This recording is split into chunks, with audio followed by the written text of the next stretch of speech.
Hello students, कैसे हैं आप लोग, है ना। अरे यार कैरी मिनाटी नहीं समझ लेना, कैसे हैं आप लोग, है ना। कैसे हो, अच्छे होंगे, आशा करता हूँ आप लोग अच्छे हैं और हम भी ठीक हैं। अभी हम लोग पढ़ेंगे, जिससे पिछले लेक्चर में हम लोगों ने पढ़ा था मॉस में क्या कि डिफरेंट टाइप्स ऑफ लोड क्या है, ठीक है। उसमें मैंने देखा था कि नॉर्मल लोड होता है, कंप्रेसिव होता है, जो नॉर्मल लोडिंग सिस्टम था उसके बारे में हमने पढ़ा था।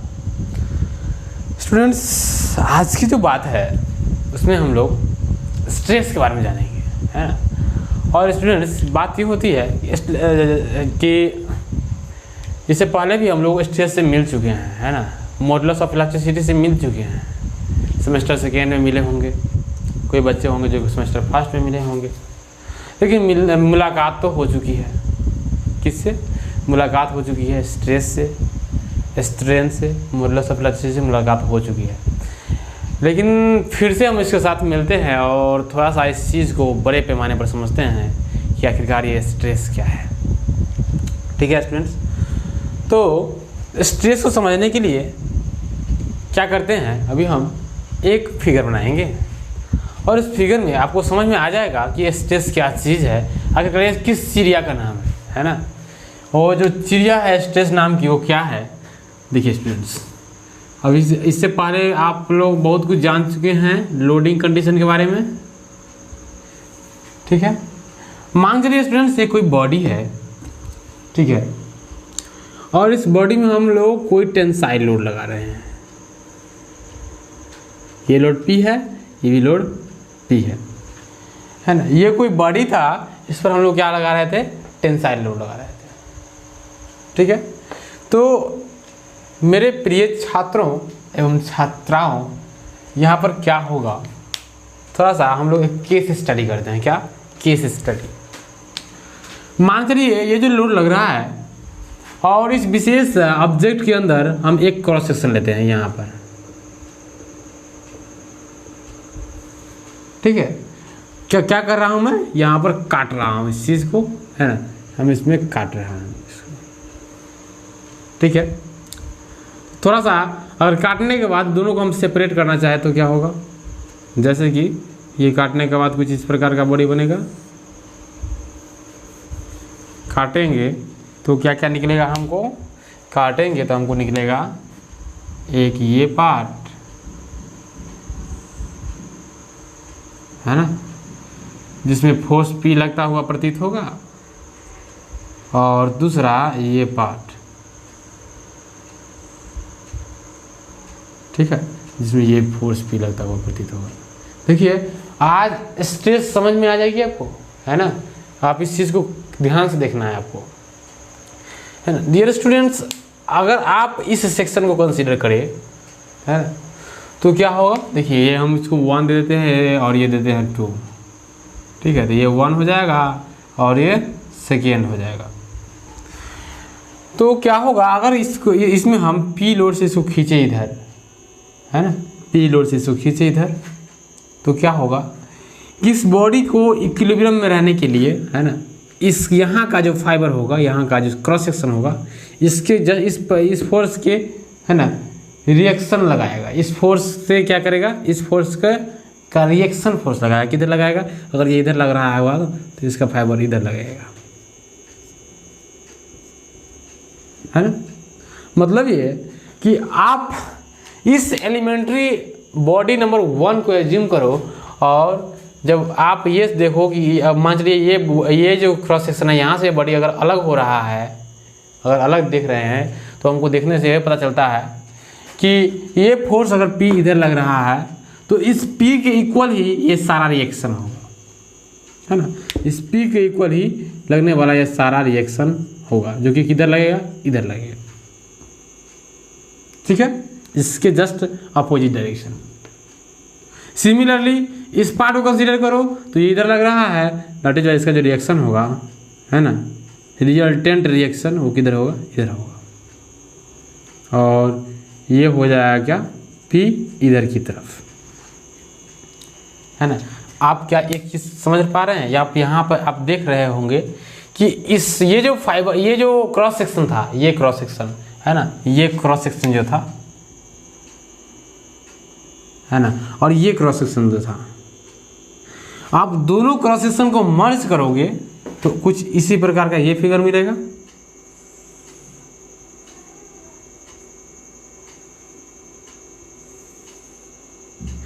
ठीक है, और ये फिगर मिलेगा। एक्चुअली ये यहाँ से हम काटे थे तो इस प्रकार का मिलेगा। और मान चलिए ये फोर्सेस इधर लग रही हैं तो इसमें इधर लगाइए, इधर लगाइए, इधर लगाइए, इधर इधर लग रहा है ना, इधर फोर्स P लग रहा है ना, इधर फोर्स P लग रहा है। ठीक है, ठीक है स्टूडेंट्स, अब यहाँ से एक फंडामेंटल कंसेप्ट का निर्माण होगा स्ट्रेस के बारे में। क्या स्टूडेंट्स, स्ट्रेस का फार्मूला तो सब लोग जानते हैं। स्ट्रेस क्या होता है? लोड अपॉन एरिया, ये सब लोग जानते हैं। लेकिन ये लोड जो होता है वो क्या होता है, इसी के बारे में हम लोग जान रहेंगे। ये क्या होगा? रीस्टोरिंग लोड होगा, है ना, और उसी की कहानी हम लोग कर रहे हैं। तो क्या होगा स्टूडेंट्स, आप यहाँ पर देख रहे हैं कि ये फोर्स मटेरियल को इधर खींचेगा, ये फोर्स मटेरियल को इधर खींचेगा, है ना, देखिए इधर से इधर ऐसे खींचेगा।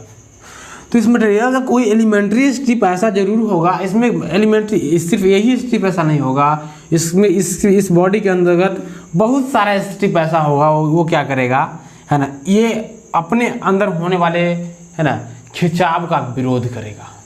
मतलब कि अगर हम ऐसे खींच रहे होंगे, है ना, तो इस फोर्स को बैलेंस करने के लिए इधर फोर्स लगेगा। मतलब कि क्या होगा, अगर पार्टिकल खिंचाएगा तो वो पार्टिकल के बीच में क्या होगा, ये, है ना, ये ऐसे खिंचा रहा है तो ये चाहेगा दो पार्टिकल के बीच में क्या है, हम लोग ना खिंचाने दें, है ना। जैसे कि ये इधर खींच रहा था तो ये इधर खींचने लगा, है ना, उसी प्रकार से ये इधर खींच रहा था, ये इधर खींचने लगा। मतलब कि जब दो पार्टिकल्स के बीच में जब टेंशन आएगा तो उस टेंशन को रीस्टोर करने का प्रयास किया जाएगा वहाँ पे, है ना। क्या किया जाएगा? उस टेंशन को रीस्टोर करने का प्रयास किया जाएगा, है ना। एंड दैट रीस्टोरिंग फोर्स, जो कि वो टेंशन को रीस्टोर करने में लगा हुआ है, वही रीस्टोरिंग फोर्स जो होगा क्या होगा, वो हमारा स्ट्रेस का फोर्स होगा, जिसको हम लोग यहाँ पर लिखेंगे, है ना। मतलब कि आप देख रहे हैं कि इस दोनों लोड के कारण मटेरियल में आने वाला जो टेंशन है कुछ इस प्रकार का है। इस दोनों लोड के कारण मटेरियल में आने वाला कुछ इस प्रकार का है टेंशन। तो इस रीस्टोरिंग फोर्स का डायरेक्शन क्या होगा स्टूडेंट्स? ऐसा डायरेक्शन का होगा रीस्टोरिंग फोर्स, है ना। क्या होगा? ऐसा डायरेक्शन का होगा रीस्टोरिंग फोर्स।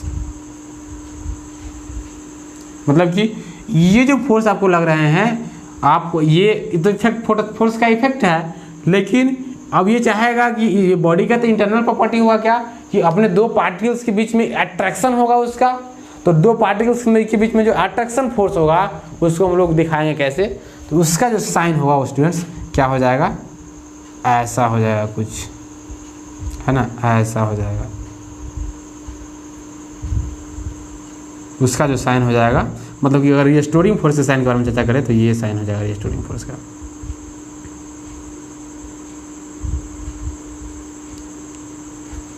ठीक है, मतलब कि जब मटेरियल को खींचने का प्रयास किया जा रहा है तो वो क्या होगा, मटेरियल को रीस्टोर करने का प्रयास करेगा उसका इंटरनल पार्टी की, है ना। दैट रीस्टोरिंग फोर्स को हम लोग यहाँ पर कंसीडर करेंगे।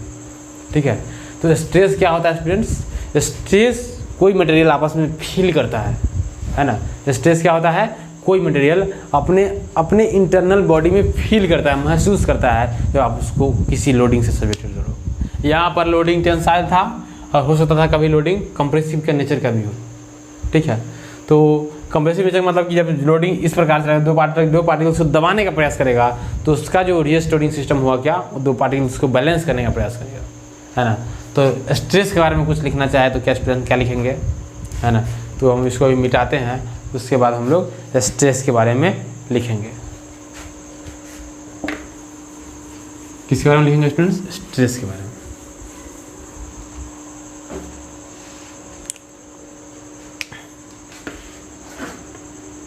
हेडिंग देंगे स्ट्रेस, क्या लिखेंगे? stress may be defined as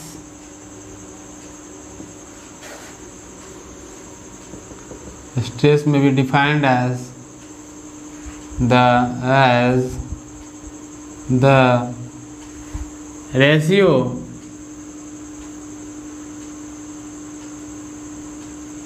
of restoring force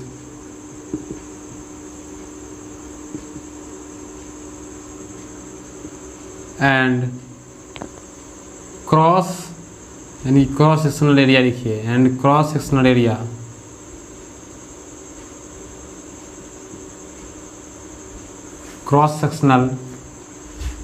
area of the body.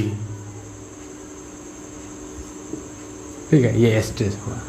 That is अर्थात स्ट्रेस जो होगा वो क्या हो जाएगा, है ना, stress.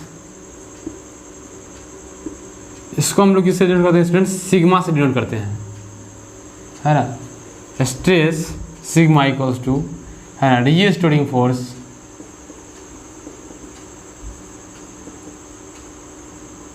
Divided by area of cross section. ये दो टाइप का हुआ, रीस्टोरिंग फोर्स और एरिया ऑफ क्रॉस सेक्शन का एक रेशियो हो गया स्टूडेंट्स। अब इसका यूनिट क्या होगा स्टूडेंट्स, है ना, यूनिट के बारे में लिखना चाहे तो पॉइंट बना के लिखेंगे। यूनिट क्या हो जाएगा, है ना, यूनिट क्या हो जाएगा स्टूडेंट इसका, रीस्टोरिंग फोर्स कोई फोर्स है तो न्यूटन होगा, फोर्स का यूनिट क्या होता है, न्यूटन होता है ना। एरिया क्या होगा तो मीटर स्क्वायर होगा, मतलब कि इसका यूनिट होगा न्यूटन पर मीटर स्क्वायर, है ना, न्यूटन पर मीटर स्क्वायर। ठीक है, और इसका अगर और दूसरा यूनिट के बारे में बात किया जाए, एंड अगर दूसरा यूनिट के बारे में बात किया जाए, अनदर यूनिट्स आर क्या क्या हो जाएगा, तो न्यूटन पर mm स्क्वायर भी हो सकता है ना, किलो न्यूटन पर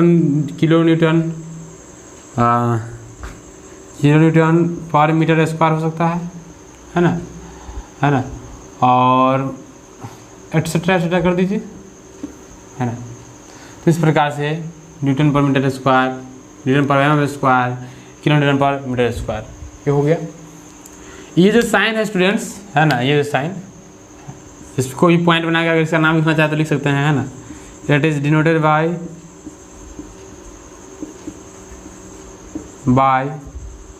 है ना, अ साइन सिग्मा, है ना, read as sin, this read as sigma। ठीक है, स्ट्रेस को रिलेट करने वाला साइन क्या होता है स्टूडेंट्स, सिग्मा होता है। तो ये चीज़ आपको क्लियर हो गई होगी स्टूडेंट्स। अब हम लोग क्या करेंगे, स्ट्रेस के टाइप्स के बारे में चर्चा करेंगे, है ना। तो अभी हम लोग इससे पहले लेक्चर में जो हम चर्चा किए थे क्या, कि डिफरेंट टाइप्स का लोड क्या होता है, तो आप लोगों ने देखा था नॉर्मल लोड में दो टाइप्स, कंप्रेसिव लोड और टेंसाइल लोड को देखा था आपने। उसके बाद आपने देखा था टेंजेंशियल लोड यानी कि शियर लोड के बारे में देखा था। तो जो लोड लगेगा उसके अकॉर्डिंग करस्पॉन्डिंगली स्ट्रेस की वैल्यू होगी। ठीक है, तो इससे पहले कि हम लोग टाइप्स ऑफ स्ट्रेस के बारे में चर्चा करें, थोड़ा सा हम लोग स्ट्रेन के बारे में चर्चा कर लेते हैं कि स्ट्रेन क्या है, उसके बाद फिर हम लोग टाइप पर आएंगे। तो ये स्ट्रेस की वैल्यू होगी, और स्ट्रेन के बारे में अगर जहाँ तक देखा जाए तो इसको आप लोग राइट डाउन कर लीजिए, है ना।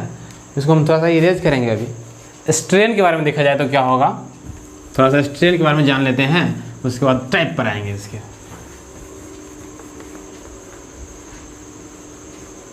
थोड़ा सा स्ट्रेन के बारे में जान लें और उसके बाद टाइप पर आएंगे। स्ट्रेन स्टूडेंट, स्ट्रेन जो होता है क्या होता है, चेंज इन लेंथ और ओरिजिनल लेंथ का रेशियो होता है। जैसे कि मान चलिए, इसका पहले हमको क्या लिखना है, डेफिनेशन लिखना है ना, क्योंकि ये टॉपिक्स जो है वो उतना इम्पोर्टेंट है, उतना ज़्यादा कॉन्सेप्चुअल नहीं है ना। जिसको लिखें क्या, it is the ratio of change in length to the original length.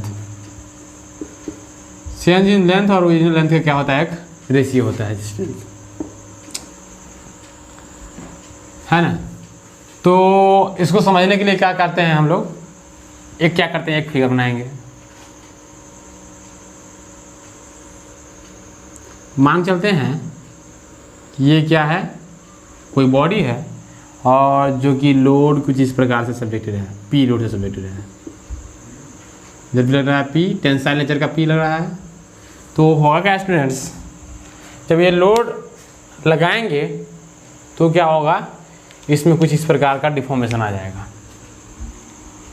है ना। जब ये लोड एक्शन करेगा तो कुछ इस प्रकार से ये इसकी जो मोटाई होगी वो घट जाएगी, है ना, ये पतला हो जाएगा और ये क्या कर जाएगा, एक्सटेंड कर जाएगा।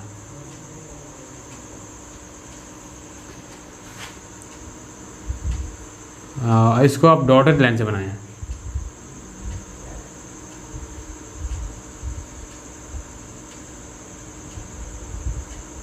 है ना।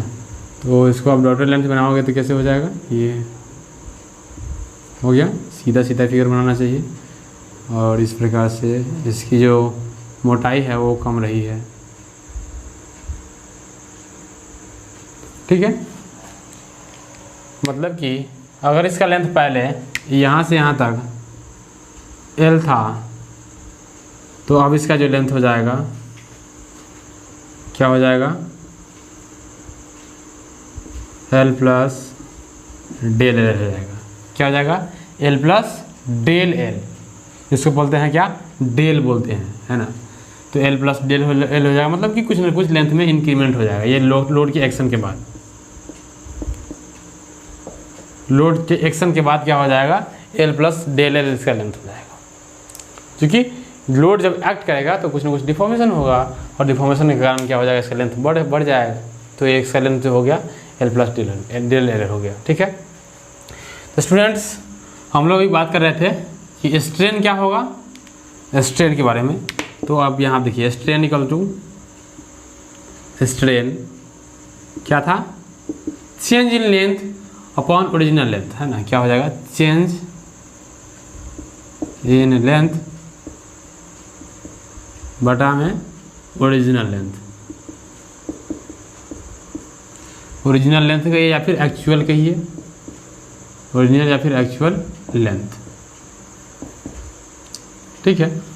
तो चेंज इन लेंथ यहाँ पर कितना हो जाएगा, अगर निकालना चाहे तो निकालिए। चेंज इन लेंथ क्या हो जाएगा, इसमें से इसको माइनस कर लेंगे, मतलब कि ये फाइनल लेंथ था, ये इनिशियल लेंथ था, तो फाइनल लेंथ में से इनिशियल लेंथ फाइनल अगर माइनस करेंगे तो चेंज इन लेंथ निकल जाएगा। मतलब कि L प्लस अगर डेल L में से माइनस कर देंगे इस L को, तो हमको निकल जाएगा change in length divided by original length. क्या है, इसका पहला लेंथ वो क्या था, L था, ठीक है।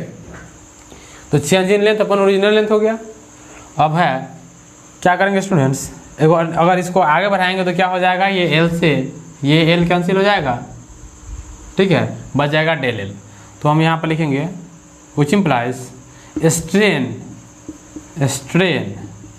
है ना। स्ट्रेन को हम डिनोट करते हैं स्टूडेंट्स एप्सिलॉन से। किससे डिनोट करते हैं, एप्सिलॉन से। स्ट्रेन एप्सिलॉन इक्वल्स टू क्या हो जाएगा, डेल L बटा L। और यही कंसेप्ट जो होगा स्टूडेंट्स हम लोगों को यूज़ करना है, क्या, strain epsilon equals to del L by L, है ना। तो अब हम लोग इसमें क्या क्या नया चीज़ लिखे हैं, इसमें नया चीज़ लिखे हैं, इसको घेर लीजिए आप लोग। और इसके बारे में हम लिखना चाहेंगे और चीज़, जैसे कि पॉइंट बना के लिखेंगे।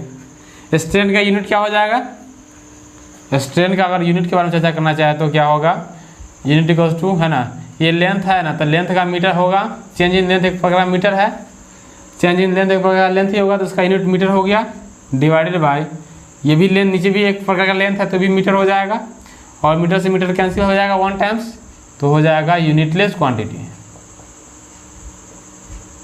क्या हो जाएगा, ये जो है मेरा स्ट्रेन क्या है, यूनिटलेस क्वांटिटी है। और इसको हम एप्सिलॉन से डिनोट कर रहे थे, तो हम यहाँ पर लिखेंगे इट इज़ डिनोटेड बाय, है ना, अ सिंबल कैसा था, एप्सिलॉन, है ना। रीड एज, क्या लिखेंगे इसको, रीड एज, है ना, एप्सिलॉन, ठीक है। तो इसको हम क्या पढ़ते हैं, एप्सिलॉन पढ़ते हैं, ठीक है।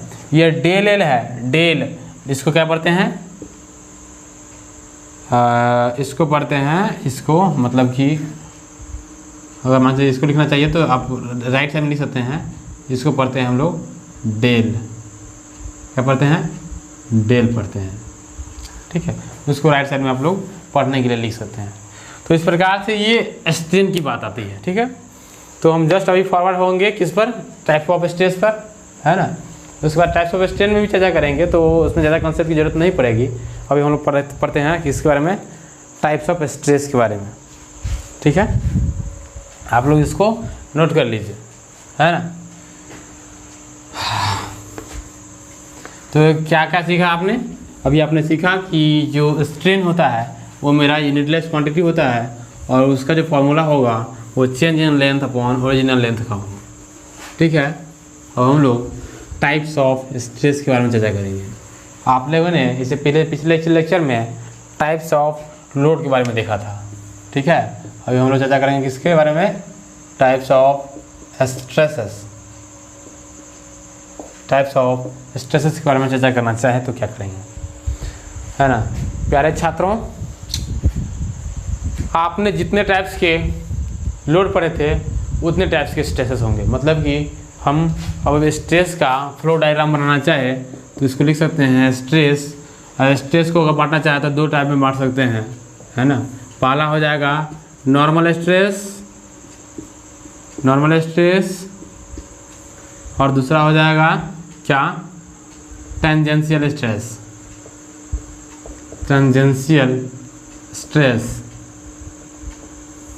ठीक है।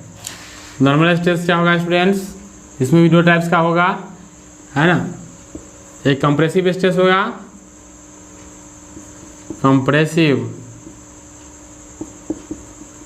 स्ट्रेस, ये हो जाएगा टेंसाइल स्ट्रेस।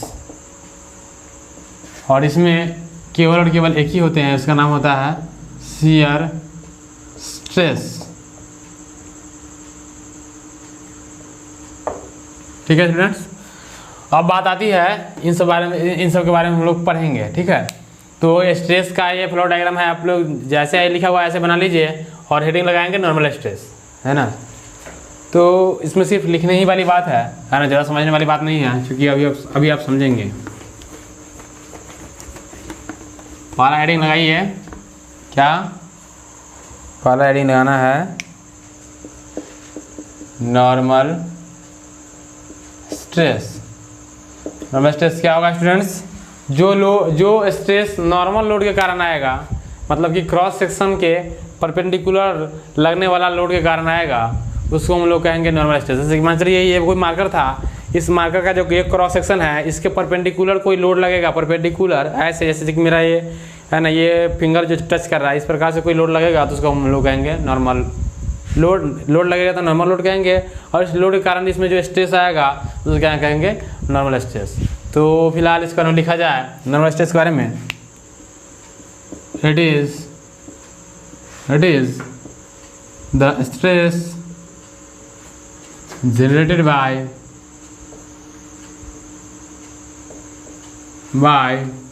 normal loads, है ना। और इसको दिखाना चाहे तो क्या दिखा सकते हैं, मान चलिए ये कोई ऑब्जेक्ट है, इस पर लगने वाला लोड ये P है, तो ये हो जाएगा क्या, P। देखिए इसमें कंप्रेसिव नेचर लग रहा है, क्योंकि नॉर्मल ही है, एक नॉर्मल ही फोर्स है, कंप्रेसिव फोर्स तो होगा, एक नॉर्मल ही फोर्स होगा, तो ये P है। और मान लीजिए इसका क्रॉस सेक्शनल एरिया A है, तो स्ट्रेस सिग्मा की जो वैल्यू होगी, स्ट्रेस यहाँ पर लिखेंगे स्ट्रेस, है ना। और यहाँ पर अगर नॉर्मल है तो नॉर्मल जोड़ दीजिए, normal stress sigma equals to क्या हो जाता है कि इसको हम लिखते हैं P/A, है ना। आप इसको क्या कर लीजिए, normal stress sigma equals to कितना हो जाएगा P/A, ठीक है। अब इस नॉर्मल स्ट्रेस के कितने टाइप थे स्टूडेंट्स? 2 टाइप थे। इसमें पहला टाइप क्या था? पहला टाइप था कंप्रेसिव स्ट्रेस, कंप्रेसिव स्ट्रेस। तो इसमें क्या लिखेंगे students? Stress due to compressive loading, है ना। स्ट्रेस ड्यू टू, स्ट्रेस किसके कारण? Stress due to compressive loading,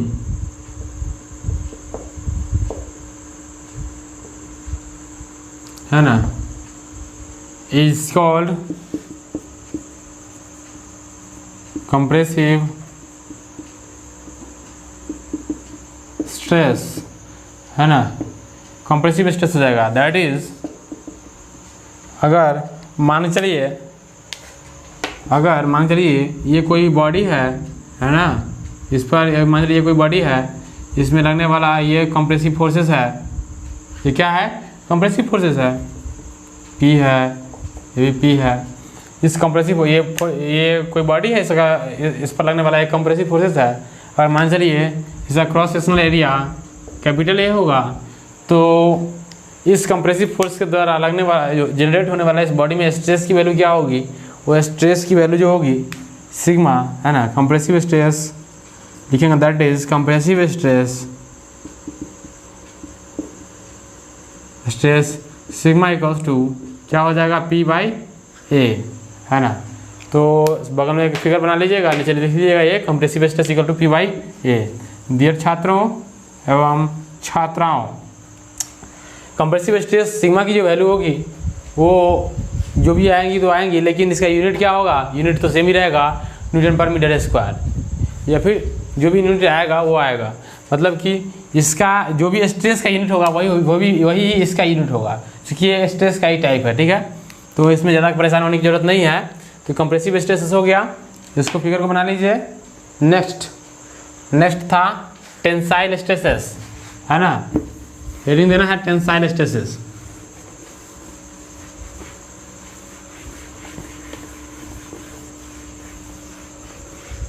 heading देना है टेंसाइल। बी नंबर था टेंसाइल स्ट्रेसेस। टेंसाइल स्ट्रेस क्या होगा प्यारे छात्रों? आप जानते हैं कि टेंसाइल स्ट्रेस टेंसाइल फोर्स के कारण आएगा। अगर नहीं जानते तो जान लीजिए, क्योंकि अभी हम पढ़ रहे हैं जैसे जैसे टाइप का जिस प्रकार का टाइप का लोड था उसी प्रकार का स्ट्रेस आने वाला है।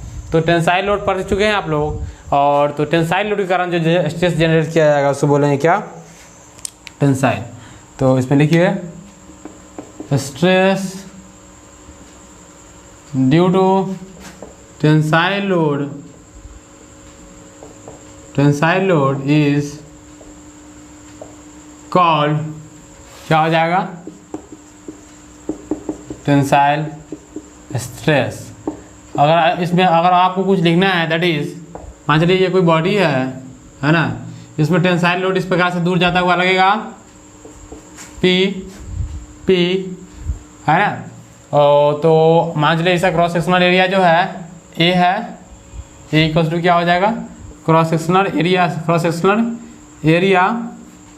देखिए C/S लिखते हैं। इसका मतलब ये हुआ कि क्रॉस सेक्शनल एरिया लिखा हुआ है, ठीक है स्टूडेंट्स। आप इसको क्या लिख सकते हैं? पढ़ सकते हैं क्रॉस सेक्शनल एरिया, ठीक है। तो A क्रॉस सेक्शनल एरिया है, P लगने वाला फोर्स है ना। तो इसमें जनरेट होने वाला जो स्ट्रेस होगा वो कैसा होगा? क्योंकि टेंसाइल नेचर का फोर्स है, दैट इज वाई इसमें जो स्ट्रेस आएगा वो टेंसाइल स्ट्रेस आएगा, है ना। तो यहाँ पर लिखेंगे that is tensile stress equals to क्या हो जाएगा? P/A। फार्मूला तो सेम ही रहने वाला है, starting force divided by area. Starting force इसी के बराबर होगा, ठीक है। तो स्ट्रेस की वैल्यू समझ में आई होगी आपको। तो ये हो गया टेंसाइल स्ट्रेस के बारे में। इसको आप लोग क्या कर लीजिए, है ना, नोट डाउन कर लीजिए। तो ये हो गया टेंसाइल स्ट्रेसेस के बारे में। अब हम लोग पढ़ेंगे शियर स्ट्रेस के बारे में, है ना, टेंजेंशियल और शियर स्ट्रेस के बारे में पढ़ेंगे। किसके बारे में पढ़ेंगे स्टूडेंट्स? टेंजेंशियल और शियर स्ट्रेस के बारे में पढ़ेंगे। प्यारे छात्रों, टेंजेंशियल और शियर स्ट्रेस के बारे में जो हम लोग पढ़ेंगे उसमें अभी हम थोड़ा सा इसमें लाइट स्टडी करेंगे, मतलब कि हल्का स्टडी करेंगे। टेंजेंशियल और शियर स्ट्रेस के बारे में हम लोग खूब अच्छे से अध्ययन करेंगे कब? जब हमारा एक चैप्टर चल रहा होगा, है ना, और उस चैप्टर का नाम होगा प्रिंसिपल स्ट्रेसेस एंड स्ट्रेंस, है ना। मतलब कि प्रिंसिपल स्ट्रेसेस की जब चैप्टर हम लोग पढ़ेंगे उस केस में हम लोग टेंजेंशियल स्ट्रेस के बारे में पढ़ेंगे ज़्यादातर, है ना। अभी फिर इतना फिलहाल इतना जान लेते हैं कि टेंजेंशियल स्ट्रेस होता क्या है। शियर स्ट्रेस, है ना, शियर स्ट्रेस क्या हो जाएगा? टेंजेंशियल, हेडिंग लगाएंगे, 2 नंबर का था, टेंजेंशियल या फिर इसको कहिए क्या? Shear stress, shear stress. Students क्या होता है, जैसे कि आप लोग अभी देख रहे थे, जब हम शियर, इससे पिछले लेक्चर में देखे होंगे, जब शियर लोड पर आ रहे थे, देखिए ये कोई ऑब्जेक्ट था, है ना, और मान लीजिए इसको हम यहाँ से फिक्स कर देते हैं, है ना, तो क्या होगा अगर इस पर यहाँ हम लोड लगाएंगे तो चाहेगा ये लोड क्या करेगा कि इस सेक्शन से या चाहेगा कि इसको काट दें, है ना, और कुछ इस प्रकार से चाहेगा कि कुछ इस प्रकार से, है ना, इधर ये इधर कर दे। जो भी इधर का सिस्टम है, जो भी इधर का सिस्टम होगा ये लोड चाहेगा कि कुछ इस प्रकार से चेंजेज आ जाए इसमें। मतलब यहाँ पर देख रहे हैं इस क्रॉस सेक्शन और इस क्रॉस सेक्शन के बीच में क्या ये दरार पैदा कर दिया, मतलब कि 2 क्रॉस सेक्शन के बीच में क्या किया इस लोड ने, ये पी नाम का लोड था, इस पी नाम का लोड ने क्या किया, 2 सेक्शन को शियर करने का प्रयास किया, काटने का प्रयास किया। दैट इज वाई इसको हम शियर फोर्स बोले थे इससे पिछले सेशन में, है ना। और जब इसी प्रकार से जब ये शियर फोर्स के द्वारा आने वाला जो स्ट्रेस आएगा उसको हम लोग बोलेंगे शियर स्ट्रेस, है ना।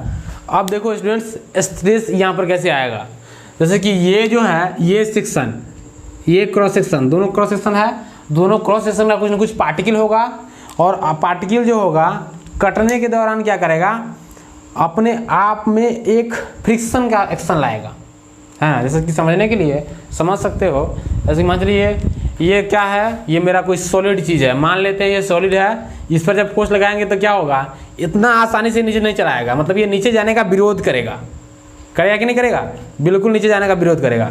जब नीचे जाने का जो विरोध करेगा तो इस प्रकार से हम यहाँ देखते हैं कि इस विशेष कॉन्टैक्ट सरफेस पर विरोध हो रहा है, इस विशेष कॉन्टैक्ट सरफेस पर क्या हो रहा है ना, रिएक्शन लग रहा है लोड का। इस विशेष कॉन्टैक्ट सरफेस पर लगने वाला लोड P का क्या हो रहा है, रिएक्शन हो रहा है। तो ये जो कॉन्टैक्ट सरफेस का एरिया होगा कुछ ना कुछ होगा, इस एरिया और उस लोड P का जो रेशियो होगा उसको हम लोग क्या बोलेंगे, शियर स्ट्रेस। क्या बोलेंगे स्टूडेंट्स? Shear stress. मतलब तो क्या इसके बारे में लिखना चाहे तो लिख सकते हैं, इसके बारे में लिखना चाहे तो लिख सकते हैं the stress due to shear load, है ना, या फिर लिखे शियर फोर्स, है ना। आप लोग फोर्स कहने में बहुत मज़ा आता होगा। Shear force, the stress due to shear force is called as, क्या हो जाएगा स्टूडेंट्स, शियर स्ट्रेस, है ना।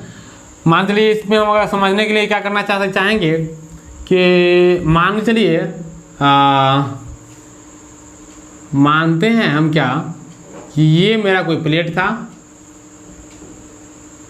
ठीक है, और कोई दूसरा प्लेट ये था, है ना, ये मेरा कोई प्लेट था और दूसरा कोई प्लेट है ये, ठीक है, ये दूसरा कोई प्लेट है वो। तो क्या होगा स्टूडेंट्स, इस दोनों प्लेट को हम मान के चलते हैं ऐसे ऐड कर दें, एक रिवेट से ऐसे एक दूसरा रिवेट से ऐड कर दें, और ये रिवेट कुछ इस प्रकार का होगा, आप देख पा रहे होंगे कि ये रिवेट कुछ इस प्रकार का होगा, ठीक है।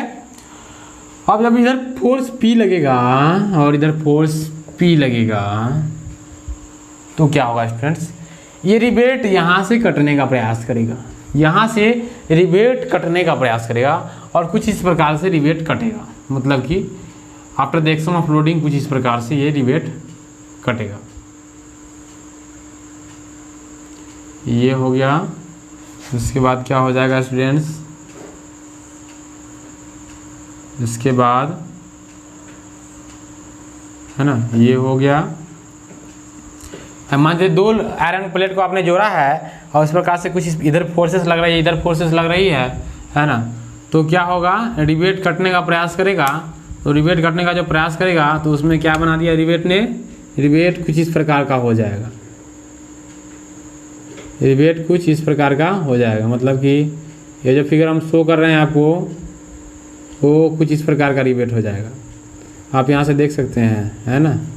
अभी हम आपको अच्छे से दिखाएंगे, बहुत अच्छा से दिखाएंगे। देखिए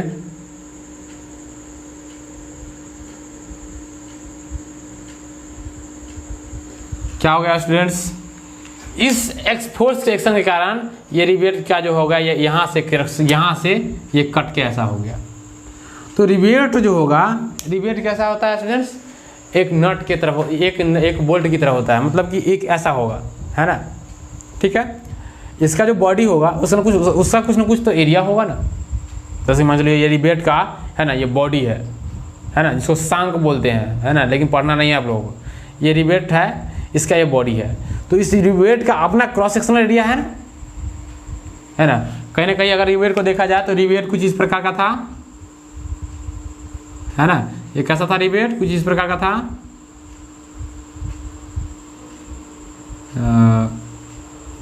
ये कुछ इस प्रकार का रिवेट था। तो देखिए ये इसके पास, रिवेट के पास कुछ ना कुछ क्रॉस सेक्शनल एरिया है कि नहीं है।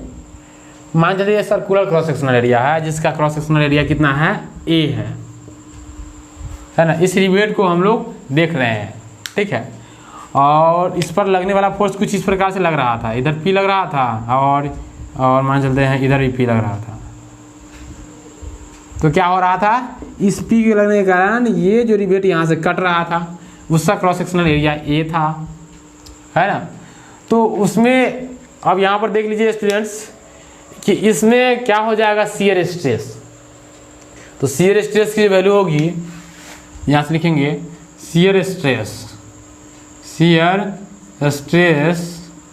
इसको डिनोट करते हैं स्टूडेंट्स टॉ से, किससे, टॉ से। टॉ इक्वल्स टू क्या हो जाएगा, पी बाई ए। ये फोर्स तो था ही, ये फोर्स था, ये फोर्स था ही, इसमें फोर्स लगाइए, ये फोर्स है ना। और ये क्या है, रिवेट है, क्या है, रिवेट है।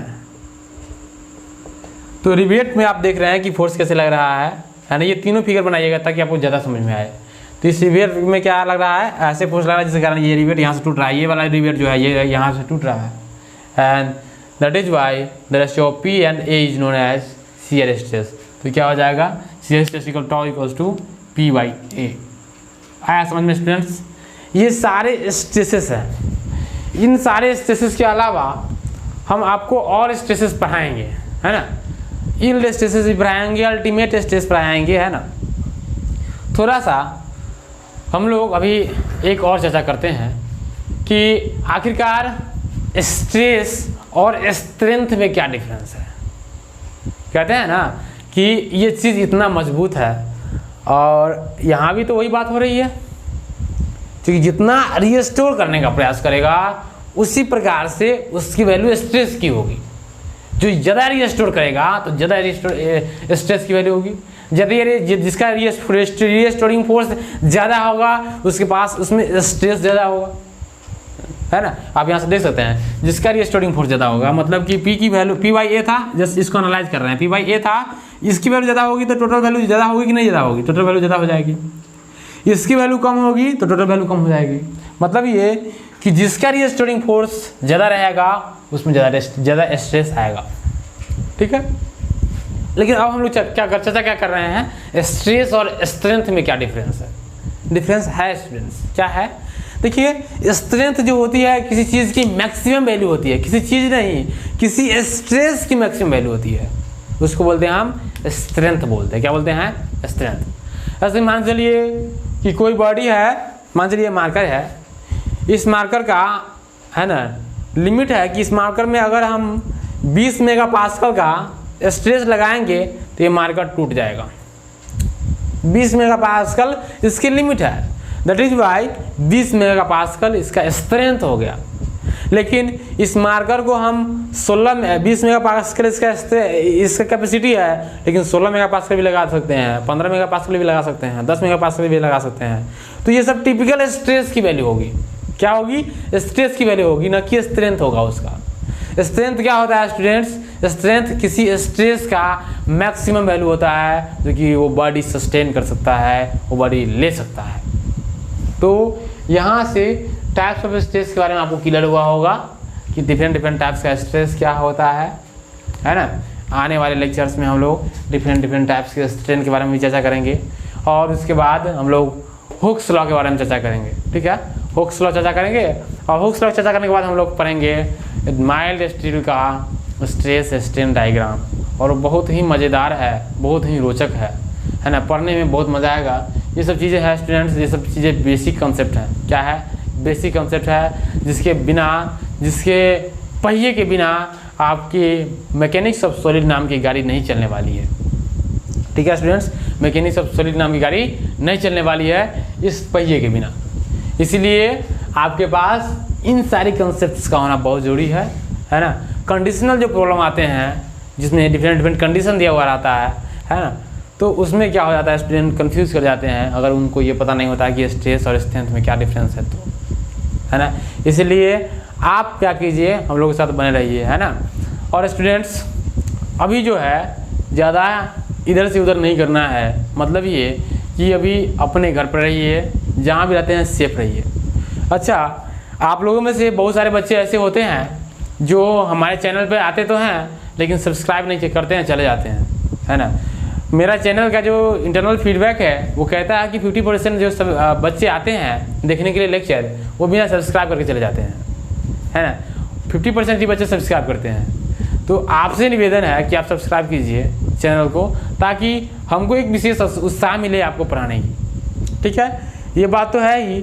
और एक और रोचक जानकारी है इस चैनल के बारे में, क्या कि इस चैनल का जो व्यूअर के बारे में चर्चा किया जाए तो लगभग 25% व्यूअर जो है वो फॉरेनर है, मतलब कि वो दूसरे देश से बिलोंग करते हैं, इंडिया को छोड़कर। तो हमको ये नहीं पता चल रहा है कि इंडिया वाला सब क्या कर रहा है, इंडिया वाला सबको क्या काम लगा हुआ है, जो कि हम लोग इंडिया वाला के लिए इतना मेहनत कर रहे हैं। आत्मनिर्भर भारत बनाने के लिए हम लोग ऐसा कर रहे हैं, लेकिन ये आत्मनिर्भर भारत में दूसरा मजा ले रहा है। 25% viewer are belonging to abroad, है ना, they are not from my country, and I wish to my country citizens that please subscribe my channel and try to learn something from polytechhub.com. Okay, so in this lecture we have seen a lot of things about the mechanics of solid, and later on we will see about different types of stress strain curve for ductile materials, for brittle materials, etc. And thank you for your kind patience. बने रहिए हमारे साथ, है ना, और polytechhub.com के साथ। इसका मेरा एक ऐप भी है जिस पर आप जाके कोर्स को परचेज कर सकते हैं। बहुत ही रिजनेबल प्राइस है ना, बहुत ही रिजनेबल प्राइस है। और उसका भी एक ऑफ़र चल रहा है। क्या चल रहा है? ऑफ़र, जो कि लगभग 30 जुलाई तक चलेंगी वो ऑफ़र। और वो ऑफ़र जो है 50% डिस्काउंट पे है। आप लोग जाके वहाँ पर से कोर्स परचेज कर सकते हैं, पूरे लेक्चर मिलेगा आपको, वहाँ से जाके कोर्स परचेज कर सकते हैं। जिन छात्रों को ऐसा लगता है कि उनका कोर्स अभी ऑफर में नहीं, उनका कोर्स पूरा नहीं मिल रहा है, सब्जेक्ट वाइज मिल रहा है, तो वो सब्जेक्ट वाइज जाके परचेज करेंगे। लेकिन जो ऑफ़र होगी उनको वो अभी तक सीमित है, वो 30 जुलाई तक सीमित है। ठीक है, तो आप लोग जाइए और क्या कीजिए कि पॉलिटेक नाम का, जो पॉलिटेक हब नाम का ऐप है उसको डाउनलोड कीजिए, है ना, उस पर लॉगिन कीजिए, उस पर लेक्चर परचेज कीजिए और स्टडी का आनंद उठाइए। यही बात है, और कुछ नहीं है ना। और फिलहाल मिलते हैं अगले लेक्चर्स में, है ना। बने रहिए मेरे साथ, है ना। और एक बात और है, आए हो ना तो सब्सक्राइब करिए कि जाना, ठीक है। और सब्सक्राइब करने के साथ साथ एक बेल आइकन घंटी का नजर आएगा, घंटा का बटन नजर आएगा, है ना, उसको दबा देना है। दबाना है, ये तहस नहस कर देना है ना, एकदम फाड़ फूड़ के रख देना है, ठीक है। बेल आइकन को दबाना नहीं है, तहस नहस करके रख देना है, फाड़ फूड़ के रख देना है, एकदम गर्दा छोड़ा देना है उसको, ठीक है। ताकि हम कुछ भी करते हैं लोचा, कुछ भी अपने चैनल पर कुछ भी करते हैं तो उसकी जानकारी मिलती रहेगी, है ना। तो मैकेनिकल वालों, आप लोगों को मैकेनिक्स का पूरा सिस्टम हम लोग पढ़ाएंगे, है ना। मैकेनिक्स अभी चीज़ है, अभी तो चीज़ शुरू कहाँ हुआ, अभी तो बेसिक कंसेप्ट चल रहे हैं, थोड़ा दिन के बाद मज़ा आने वाले हैं, ठीक है। मशीन के साथ हम लोग खेलेंगे, ठीक है। तो कोई दिक्कत नहीं है, बने रहिए हमारे साथ, और सब बहुत अच्छा बात है, पढ़ते रहिए इसी प्रकार से, है ना। और लेक्चर को पूरा देखिए, ठीक है। लेक्चर को थोड़ा देख के भाग जाते हैं, गलत बात है। गलत बात इसलिए है क्योंकि आपको थोड़ा देखने के बाद समझ में नहीं आता होगा, इसलिए लेक्चर को पूरा देखिए, मजे लीजिए, हम लोगों का सिस्टम समझिए, है ना। उसके बाद अगर लगे कि लाइक करने वाला है तो लाइक कर दीजिएगा, है ना। और शेयर करने वाला है तो दोस्तों में शेयर भी कर दीजिएगा, है ना। वो करो या ना करो वो तो डिपेंड करेगा तुम देखते कितने हो, ठीक है। ठीक है, तो फिलहाल मिलते हैं अगले लेक्चर में। धन्यवाद।